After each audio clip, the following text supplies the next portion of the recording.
Well, how we doing? I don't know which microphone to use here. Is this one on? Hello? There we go. All right. First of all, it is great to be in the state of North Carolina. It is great to be in a state that I think we're going to carry in a big way and send Donald Trump to the White House.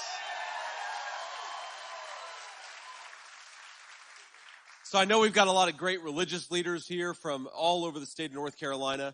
And before we get started here, I just want to call attention to something that you probably have seen in the news, which is that a Charlotte police officer was seriously injured in a traffic incident last night. And I know we're all people of prayer in this room, so I'd ask us all let's just take a moment of silence, actually, and pray for the officer's full and complete recovery. And let's do that right now.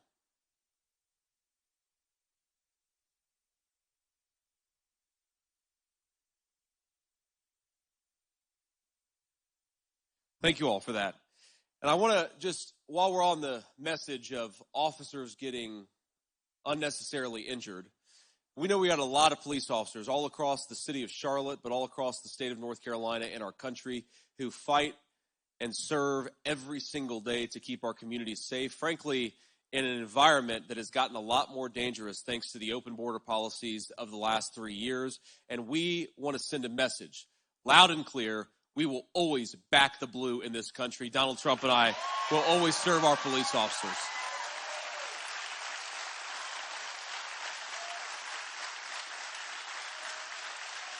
Thank you.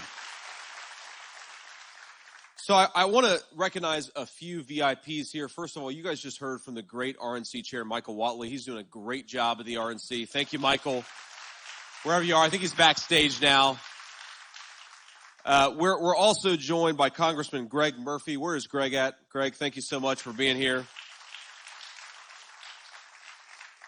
We've got Republican nominee for North Carolina Attorney General, one of the great people in Washington. We're sad to lose him, but the federal government's the federal government's loss is going to be the gain of the people in North Carolina. Dan Bishop, one of my favorite people in Washington. Dan, thank you, man.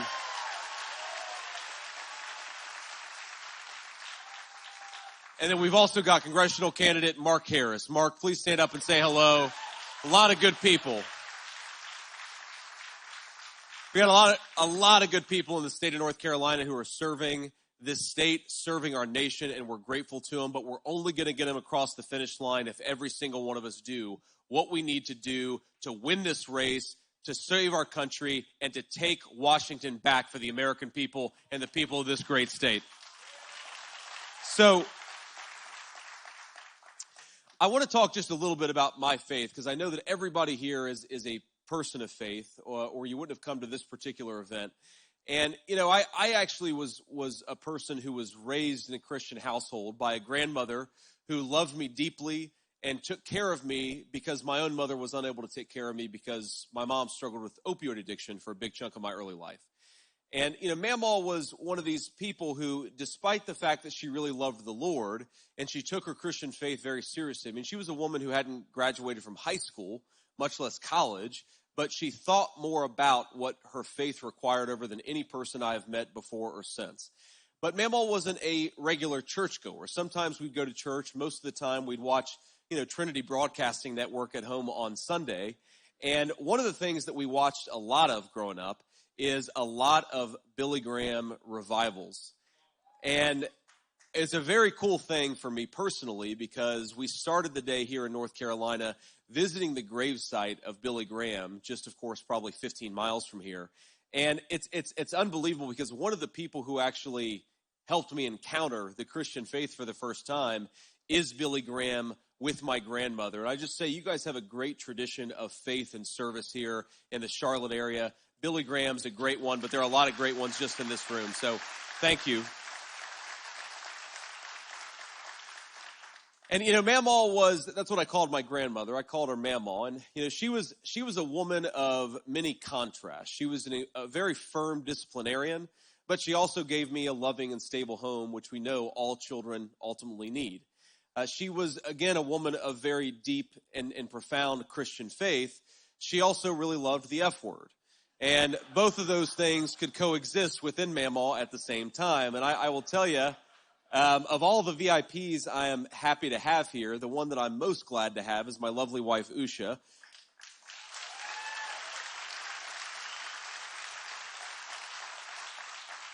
And I love being on the campaign trail with my wife. It's fun to do this as a team. We do everything as a team, but this one in particular has been a great joy for me.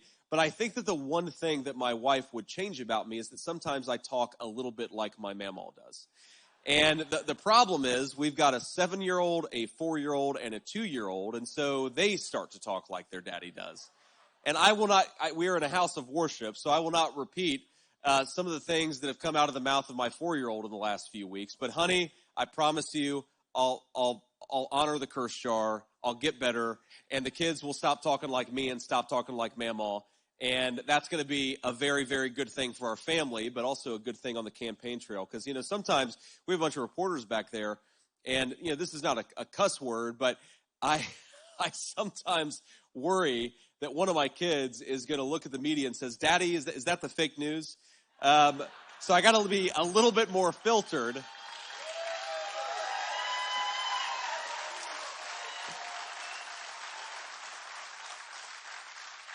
I got to be a little bit more filtered, and like I said, honey, I'm going to commit to that work every single day.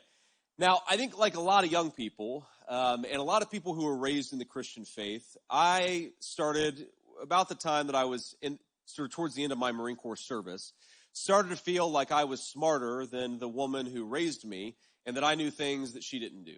I think a lot of 21-year-old kids, they get this idea that they know everything, and they forget the wisdom of prior generations. And that was certainly me when it came to my faith.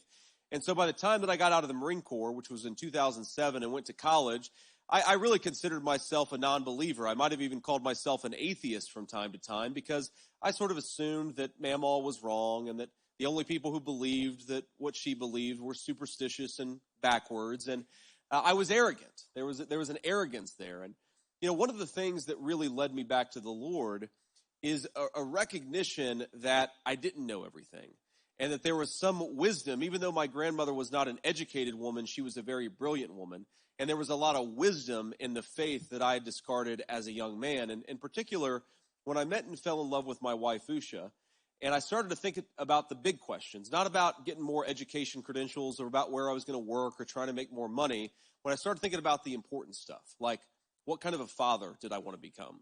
And what kind of a husband did I want to be to this lovely person who I'd fallen madly in love with? That led me back to the Lord, because I found the answers in the Christian faith of my grandmother for what I needed to be as a husband and father. And that recognition that, God didn't care about how much money I made. God didn't care about where I went to school. God didn't care if I wrote a best-selling book or ran for vice president. But God really did want me to be a virtuous husband and a virtuous father. And that made me realize that the Christian faith that I had discarded was, in fact, the best solution to the problems that confronted me as a young man. And that got me back on the journey to my faith. And my wife, despite not growing up, not being a Christian herself, not growing up in a Christian household, was incredibly supportive. And eventually, in 2019, I was baptized for the first time. And that was...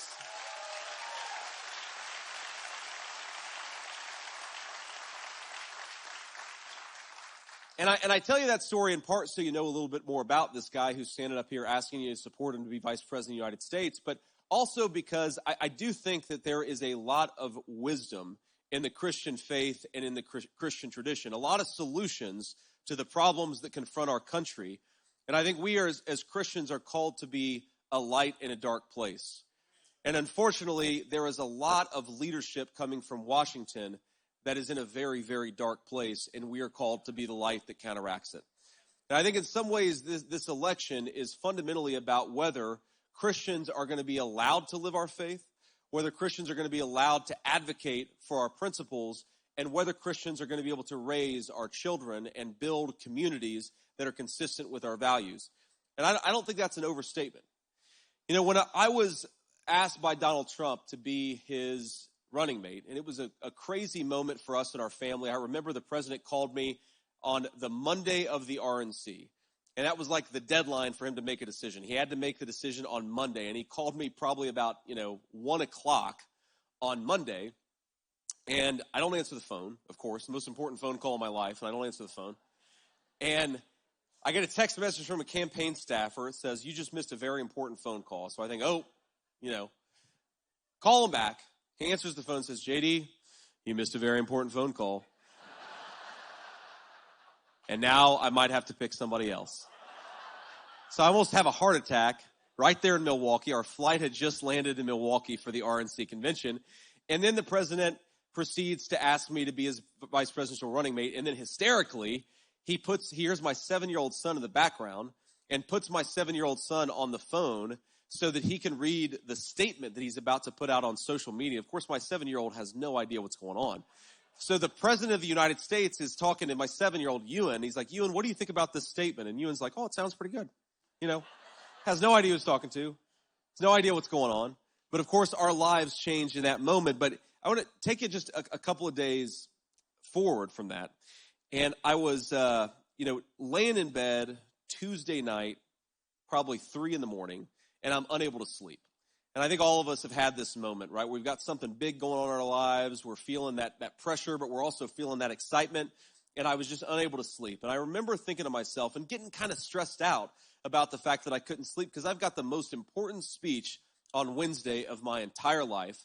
And here I am, unable to fall asleep, and I'm just worried that I'm going to go out there and make a complete idiot of myself because I don't have enough sleep. And I remember just laying there in the bed, Usha's sleeping soundly next to me, and I just say, Lord Jesus, please let me go to sleep. And the last thing that I remember was that prayer, and I woke up feeling great 5 hours later. And I'm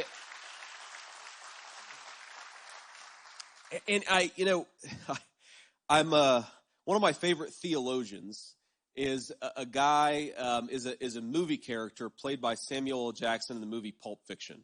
You ever seen that movie? Well, if you haven't seen that movie, it's very R-rated, but Samuel Jackson is almost shot in that movie, and he's a gangster, and he basically decides because he believes that God has saved him from getting shot that he's not going to be a gangster anymore. And I'm going to butcher what he says exactly when he's talking to his friend, his fellow gangster, who's like, that was not a miracle. That was just something that happened. And I think that's exemplifies the debate that we sometimes have, those of us who are spiritual people, who are people of faith, have with non-believers is we see the work of God in a lot of what's going on in the world, and they just see random coincidence. And so he says to his friend who just sees random coincidence, he said, look, whether this was an according to Hoyle miracle is insignificant.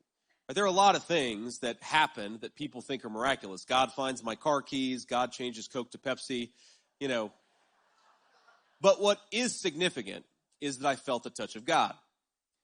And I remember feeling in that moment, like, even though, I said a prayer and I went to sleep, but I felt the touch of God. And that's what makes it a miracle to me. And I think that what we have to think about in this election is we have to remind our fellow Americans, whether they're believers or not, that the touch of God is still a very real thing in this country. And we have to make people see it, feel it, and experience it every single day. So for that to happen, and for us to be, I think, real soldiers for our faith, we've got to get out there and talk about it, but we've also got to get out there and make the case to people, whether they're secular or religious, whether they're people of faith or non-believers. We've got to get out there and we've got to make people see that this election, I really think, will determine the course of religious liberty in our country. Because when we talk, my friends, about persuading people, or when we go and knock on doors or talk to people about our faith, or when we try to raise our children to share our values, what we're really doing is living in a country that is blessed with religious liberty. And of course, you wouldn't know it according to the reports of the mainstream media, but I believe the most persecuted faith in the world today is the Christian faith. There are places all over the world. I mean, there are hundreds of millions of Christians who are living under threat of violence right now because they live their faith. So don't believe that it can't happen here. Because if it can happen anywhere, then it can happen anywhere else. And I think that we're living through a time where we have the biggest opponents of religious liberty and people of faith running for office that we have seen anywhere in my life. And I don't like to say that, and I wish that it weren't so, but you just have to look at the record. I want to talk a little bit about that record, but when we went and visited the Billy Graham Library today, and we went and saw his gravesite, you know what really jumped out at me? Is that over 50 years, Republican or Democrat, Billy Graham advised presidents, he prayed with presidents, he worked with presidents, because while we might disagree about things like tax policy, or we might disagree about things like which regulations are going to best promote the public safety, we all agreed that people of faith deserve to have a place and a voice in this country, and that has changed.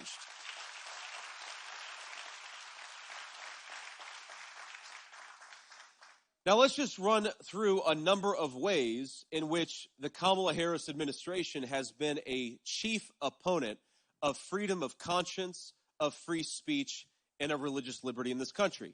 Number one, Kamala Harris, despite the fact that she says that she stands for working people, despite the fact that, her running mate has this slogan, "We believe in America that people ought to mind their own damn business," both of them pursued policies that would have people fired for refusing to take the COVID vaccine shot. Remember that? And there are a lot of people, a lot of military veterans, a lot of nurses in our hospitals at a time of a terrible healthcare and hospital shortage, a lot of workers, millions of them across this country who felt the pressure of Kamala Harris's war on freedom of conscience and on bodily autonomy when it came to that vaccine. So,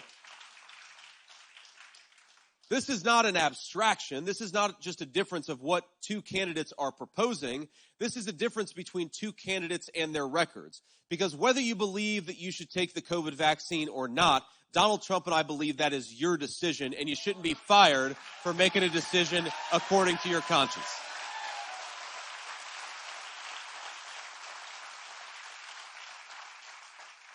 Now, I believe that the Republican Party is the pro-life party. We're going to talk a little bit more about freedom of conscience. And we're the pro-life party because we believe that every life is precious from the moment of beginning until the moment of natural death. That is our belief as Republicans. And by the way, we're going to have disagreements from time to time about how best to advocate for all of the most vulnerable people in our society. But I think that is a fundamental principle of the Republican Party, and it will stay that way.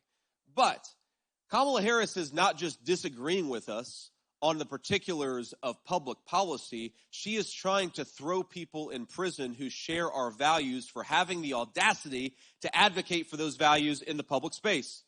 Now, we saw a couple of years ago a pro-life Catholic father of 7 treated like a common thug in his own home for daring to go out and advocate for the unborn. And I think our message to Kamala Harris is, look, we welcome disagreement on the question of how best to protect life. We can have that debate, but we can only have the debate if we have a president who believes in the First Amendment. We shouldn't be throwing anybody in jail for pro-life advocacy. We ought to be celebrating their exercise of their rights.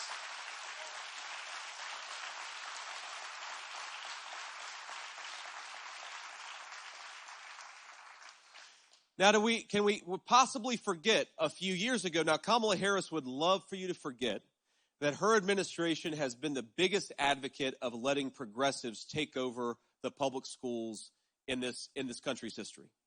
Now, I happen to believe that whether you're going to a private school or a public school, parents ought to be able to raise their kids according to their values and let the parent.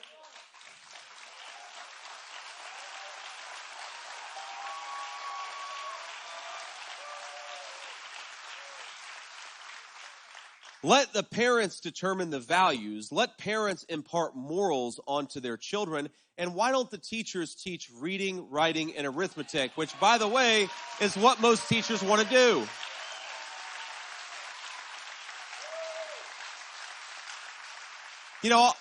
I'll never forget this. I was talking to this is during my Senate race, and I was talking to somebody in Ohio, but she had actually been a teacher in North Carolina when there was the big debate about whether we were going to let biological males in girls' bathrooms, right? That was a big debate in the state of North Carolina a few years ago. Of course, it's still a live debate all across our country. As crazy as it is to me, we want to protect our young girls, and part of the way you protect them is to ensure that sex predators are not allowed into the restrooms. Very common sense. But she was a voter of mine, and she was much more socially moderate. She actually came up to me and said, look, I actually didn't have a strong view on that particular issue. In fact, I actually, if anything, probably disagreed with your perspective on it. But she was voting for me for a whole host of reasons, but she made an observation that before she had moved, that what that policy had done, when the federal government orders progressive politics into our local public schools, even if she disagreed with the federal government on that issue, she didn't like being deputized by the federal government against the parents in her school district. And I thought that was really interesting, that even if she agreed with them on a particular issue, she didn't want to be made to go to war with the values of the parents in her school district. And I happen to believe, and I think this is a core part of Christian social teaching in our country, is that we want to build strong communities. We want to build strong neighborhoods, and we want to build strong families. But you can't have strong neighborhoods and strong communities if the federal government is ordering teachers to do something against the will of parents. So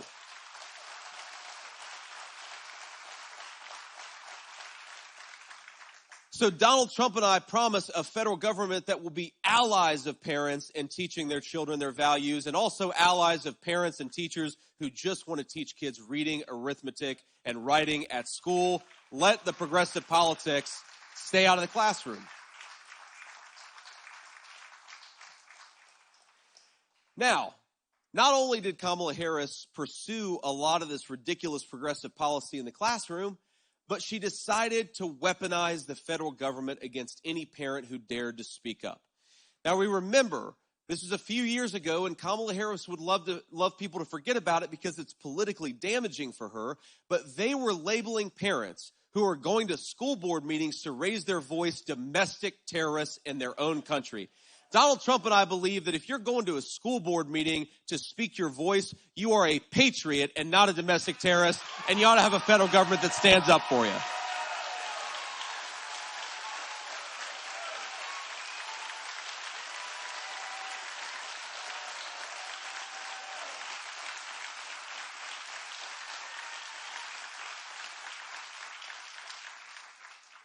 And if you look on issue after issue after issue, Tim Walz, as governor of Minnesota, pursued legislation that, one, would do abortion right up to the moment of birth, even to the point where doctors wouldn't be required to provide life-saving care to a baby who survived a botched abortion.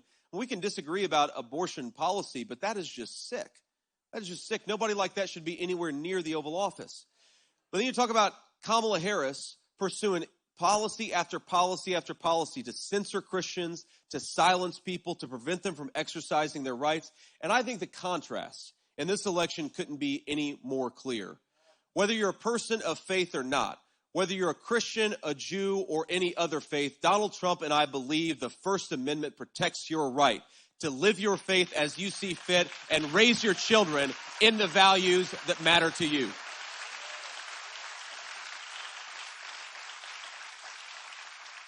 And Kamala Harris would rather censor you, rather silence you, and in the case sometimes of some of these crazy transgender bills, where you see children taken from their parents because their parents won't consent to life-altering gender reassignment surgery, we're the party of conscience. We're the party of you get to raise your children as you see fit. And by the way, we are the party of common sense. And all Christians, I think, need to unite behind this ticket.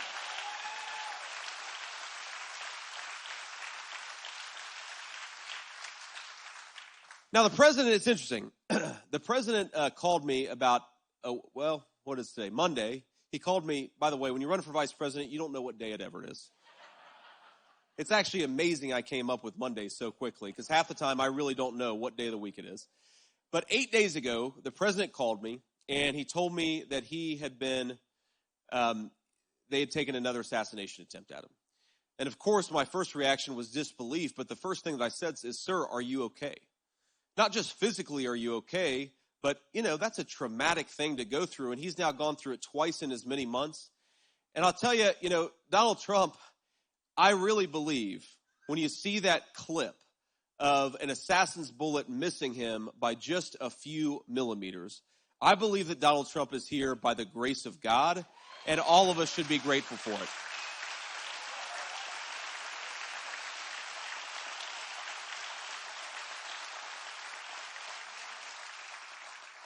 But of course, the president, when he called me, he was totally fine. I mean, I think I was more shaken up, even though I was sitting in my home safely in Cincinnati, Ohio, I think I was more shaken up by it than the president. And I said, sir, are you okay? And he responds, yeah, I'm doing fine. But I'm kind of mad because I was on the 6th hole and I was about to make a birdie and they wouldn't let me finish. And yeah, I chuckled a little bit, but then I thought to myself, isn't this the kind of person that we want to be the president of the United States, a person who can literally take a bullet, stand up, and raise his fist in defiance, a person who's more worried about missing a birdie putt than he is about an assassin's attempt on his own life, because that is the definition of courage under fire, and Donald Trump has it in spades.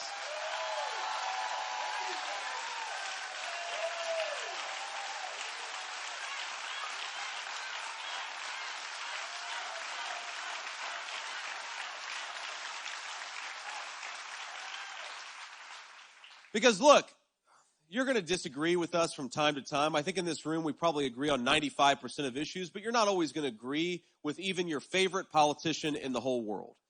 But what we need in office is not just a person who has the right ideas on public policy or who substantively agrees with us more than the other candidate. What we most need in the Oval Office is somebody who shows courage and grace under fire.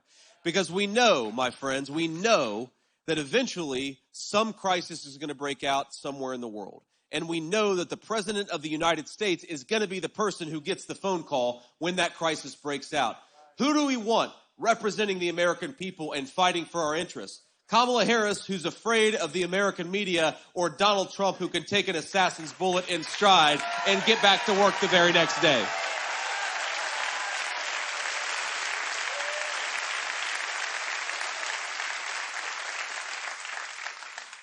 So while we may not always agree on every issue, I think it's so important that we win this race and reject the politics of censorship, violation of people's rights of conscience, and violation of Christians' right to raise their children as they see fit. I think we need to send a message from this room, from the entire state of North Carolina to Kamala Harris, that we reject the politics that tells people that Christians can't live their values. We reject the politics that tries to silence people. We reject the politics that tries to fire people for not wanting to take a COVID shot. We reject the broken politics of Kamala Harris, and we're going to send her back to San Francisco where she belongs.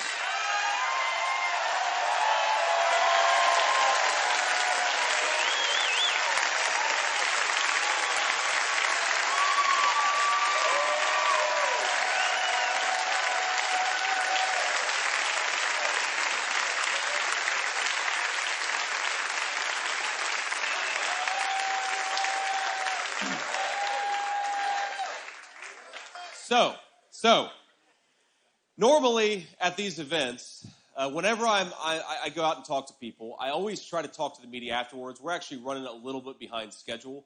And so I'm just going to say a few more things. I want to talk about Get Out the Vote and how all of you can play a major role. And then I want to move on. But, I want to – the reason why Get Out the Vote is so important, especially with Christians, especially with people of faith, is because the media in this election has shown a willingness to completely cover for Kamala Harris's radical record. Now, we talked about a lot of issues that are important for people of religious faith. Of course, obviously so. We're in a church talking about religious liberty. But let's talk about, Christians care about the economy, of course, because Christians believe that if you work hard and play by the rules, no child should go hungry and no family should be unable to provide the basic necessities of life.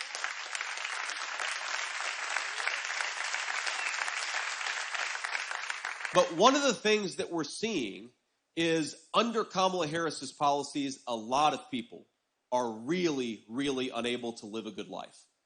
And I think the media ought to talk about that more and maybe even ask her some questions about why Kamala Harris said that she wanted to defund the police, but now she doesn't. Or why she said that she wanted to end all deportations, but now she doesn't. Or why she said she wanted to end fracking and offshore drilling, but now she allegedly doesn't. Because on all of these issues, what her actual policies have done have caused real suffering all over the United States of America. We want American children to be able to have a nice meal with their families. That's harder because Kamala Harris made grocery prices 25% higher. We want everybody, rich or poor, to be able to turn on their heat in the middle of a cold winter night, but that's become harder because energy is 40% more expensive, thanks to Kamala Harris's policies. We want our young people and our beautiful families to be able to afford the American dream of homeownership, but that's harder because Kamala Harris's policies. And most importantly, at least to me, is that we want this country, we want the American dream to be an American dream of second chances. Because, as I told you, my mom struggled with addiction for most of my life. And now I am proud to say, by the grace of God, she has been clean and sober for nearly 10 years, and we're so proud of her and so grateful to her.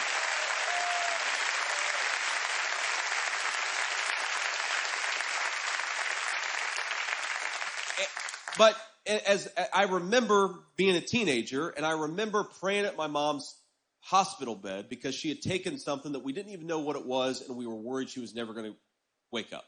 And I think anybody who knows, anyone who suffered from addiction, knows this combination of hope but also frustration with anybody that's dealing with it. Because at the same time that I'm mad at mom for taking those drugs in the first place, I'm just praying, Lord Jesus, please let her wake up. Let this mistake not be the one that takes her life. And for me, those prayers were answered, and I'm so grateful for it.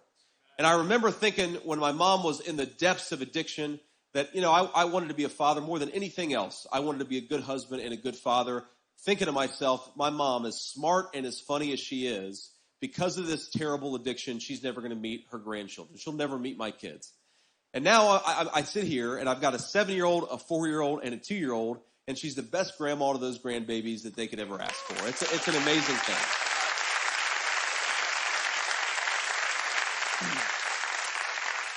So we got that second chance with mom. She spoils them a little bit, but the grandmas in the room will know that's just par for the course.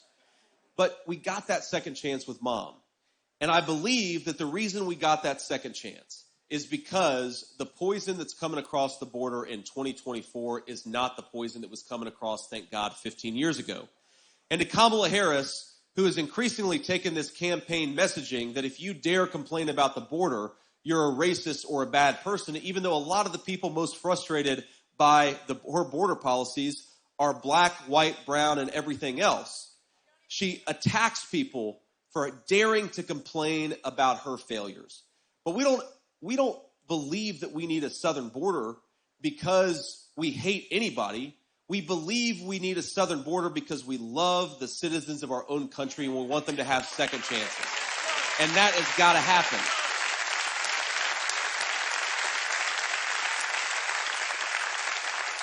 And I think the audacity for them to say that we're bad people for caring about the border, to say that we want to separate families, when thanks to Kamala Harris's policies, there are 325,000, that is not an exaggeration, 325,000 children that are missing in this country right now because Kamala Harris has allowed the drug cartels to take over the southern border of this country. And we know, and a lot of your ministries and a lot of the work that you do in your churches addresses and helps these people every single day. I know it. We know that a lot of these poor children have been sex trafficked. A lot of them have been used in drug trafficking. A lot of these innocent young girls are dealing with horrors that are, thank God, unimaginable for most American citizens. And we want to keep it unimaginable by reimposing strong border policies that saves the lives of those children, but saves the innocence of American citizens and the families that they're raising right here at home. It's very simple.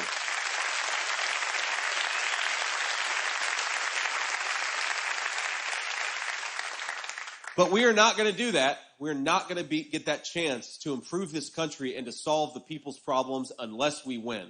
But I got some good news for you. 43 days from now, we are going to do exactly that. We're going to win the state of North Carolina and turn the entire country red.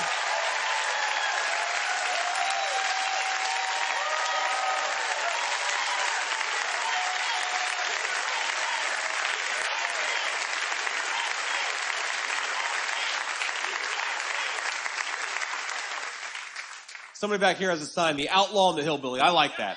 I like that. But look, we're not going to do it unless we work our tails off. Because as confident as I am that if the election were held today, we would win. And the election, of course, is going to be held on November 5th, and we're going to win then. But my friends, it is tight. And there's a lot that needs to happen between now and then to ensure that we win this race for the American people. But we're never going to get a fair shake from the media, and we're never going to get a fair shake, of course, from the Democratic operatives. But, of course, I repeat myself because the Democratic operatives and the media very often one and the same. But what we do have is the power of our voice and the power of the American people. And for people of faith in particular, I mean, you all know this better than I do, but every single day we see people in church who are devoted to their families, who love their nation, who love the Lord. But when it comes to election day, they just don't show up because they say politics doesn't matter, right? They don't care about politics. Well, my friends, when you've got Kamala Harris, the biggest threat to religious liberty we've had in at least a generation, you better care about politics because Kamala Harris's politics, they care about you. They're very simple. And so what we've got to do is use our voice, use our platform, use our pulpit, use the connections that we have to make sure that people of faith get out there and reject the Kamala Harris politics that is an assault on religious liberty and parental rights. And the only way that we're going to do that is if you talk to people. So every single day over the next 43 days, I want you to do everything that you can to get out there and fight for this country and make sure people get out to vote. And I'm going to make two very specific requests. Now, the first is, if you would, stand up and take out your phones. Everybody here, stand up, take out your phones. And all of us, we use social media, whether it's X or Facebook or Instagram or whatever social media network you use. And so what I want you to do, whether you take a selfie or you take a photo of me, take a photo right now.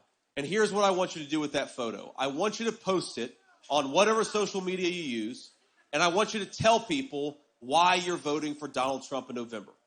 Because even though they're not going to tell the full story of what happened here today, and even though we're not always going to be able to get our message out through the left-wing media, we can get our message out through one another.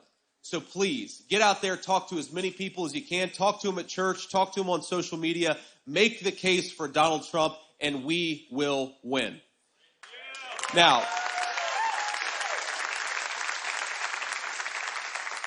the second thing I want you to do, and I want to read this, I want to make sure I get this right. I think it's swampthevote.com. I want you to go to that website, swampthevote.com, because that has a lot of good information and gives you an ability to sign up and participate in what we have going on. It is shocking. Millions of church-going Christians will not vote in the 2024 election unless we convince them to.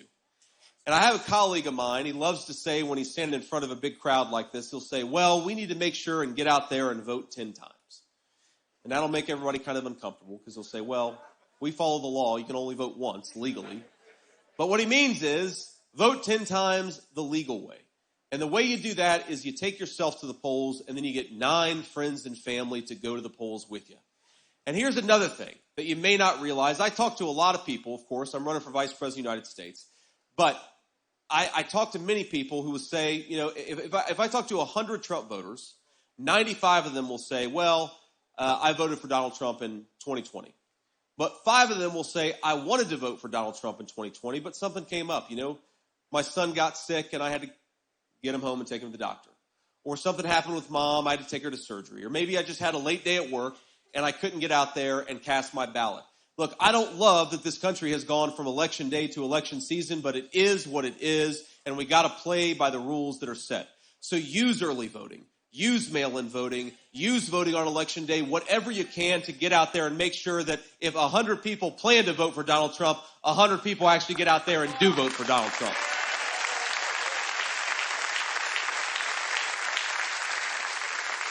And I'll leave you with just this final thought, my friends.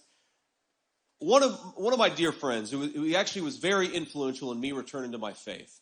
I remember before I ran for Senate, this was probably February of 2021, when I was thinking about running for Senate. I had never participated in the political process, and I was talking to my good buddy, and I said, man, there's so much that's wrong with this country.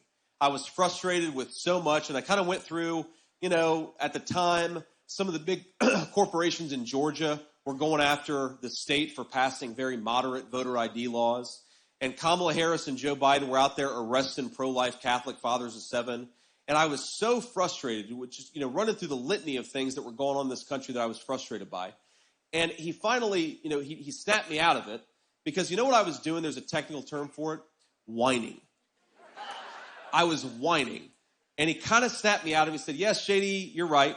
There are all these problems and all these issues, but despair is a sin. And I thought a lot about that over the last few years. So I talked to a lot of people, and I talked to a lot of Christians, and I think we're all good people, but I do think that sometimes we Christians give into this idea that things have gotten so bad under Kamala Harris's policies that we should despair. But I'll tell you what my friend told me almost 4 years ago. Despair is a sin. They want us despairing. They want us depressed. They want us disconnected from this political process. But our faith is in the Lord God Almighty, and our God is a God of hope. So let's go win this thing, and let's do it together. God bless you guys, and thanks for having me.